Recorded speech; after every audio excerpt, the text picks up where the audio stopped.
Ngayong araw mga kuys, magluluto naman tayo ngayon ng sobrang basic at sobrang dali na gising-gising na talagang literal na magigising ka sa sobrang anghang mga kuys. Yun yung naging dahilan mga kuys kung bakit nila tinawag na gising-gising to. Tapos tignan nyo naman mga kuys, so, yung pinakasabaw pa lang yan talaga nagmamantika naman talagang mapapalabas ka na talaga ng kaning bahaw pagka ganyan.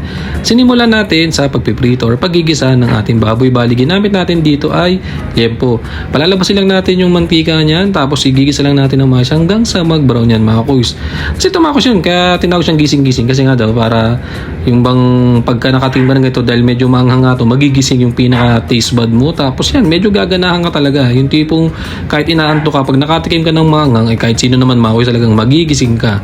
Tapos ito, nilagay natin sibuyas bawang, igigisa lang din natin hanggang mag-brown yan. Tapos maglalagay tayo ng bagong alamang dyan. Igigisa lang din natin ng magandang alamang na yan mga kuys para solid na naman. Tapos ang gising-gising na ito mga kuys, nanggaling daw to sa Nueva Ecija. Tapos nakarating na rin ng Pampanga at kung saan sampang parte ng Norte. Tapos maglalagay tayo ng suka dyan. Maglalagay rin tayo ng konting pamintang durog dyan. Tapos yun, di ba mga kuys, sabi nila pag nalagay daw ng suka, wag daw haluin. Kaya gagawin natin, haluin natin mga kuys. Kaya sabi nila, pagka naglagay ng suka, galuin para maluto. Pero haluin na natin mga kuys, ganun din naman yan. Tapos tinayin mo ang ganda ng pagkakagisa natin. No? Tapos ilagay din natin itong ice candy natin na gata. Purong gata yun mga kuys, balik kahapon natin binili yan. Ngayon natin naisipang gumawa ng gising-gising or wake up. Ngayon na natin gagawin yan. Tapos ito, maglalagay lang tayo ng konting organic na water dyan para din makatulong sa pagpapalambot ng baboy at matunaw natin yung ice candy natin na kakang gata or purong gata mga kuys. Kasi ito, halo lang tayo dito mga kuys. I-deglaze natin na sa pinakilalim na medyo nagtututong. Tapos maglalagay lang din tayo dyan ng chicken powder na pampalasa kasi baboy yung niluto natin. Maglagay tayo ng chicken powder mga kuys para naman talagang sumarap yan. So, halo lang tayo dyan mga kuys para talaga naman hindi manikit at masunog tong ating gising-gising or wake up. Tapos yan mga kuys, isunod na natin yung ating sigarilyas. Yan talaga yung magpapasarap sa ating gising-gising na to mga kuys.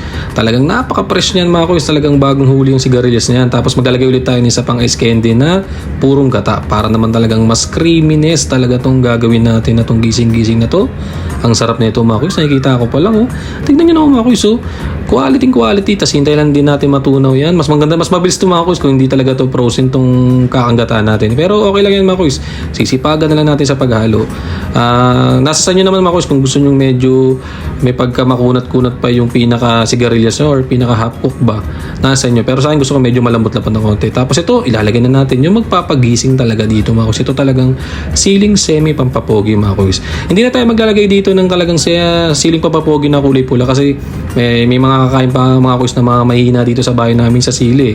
Kaya ako lang talagang malakas kumain dito sa sili mga kuys. Kaya talaga sabi ko pag nilagyan ko pa ng sili pa to baka ako lang makakain mga kuys. Kaya dinahandaan lang natin yung siling pampapogi natin dyan para lahat naman makakain. Yan mga kuys comment nyo mga kuys kung ano pa yung mga version nyo dito sa gising-gising na to. I-bash nyo na lang ako mga kuys kung malitong niluto ako. Tapos yun mga kuys, nakaluto na naman tayo ng sobrang basic at sobrang dali na gising-gising. Tara mga kuys, kain. Salamat!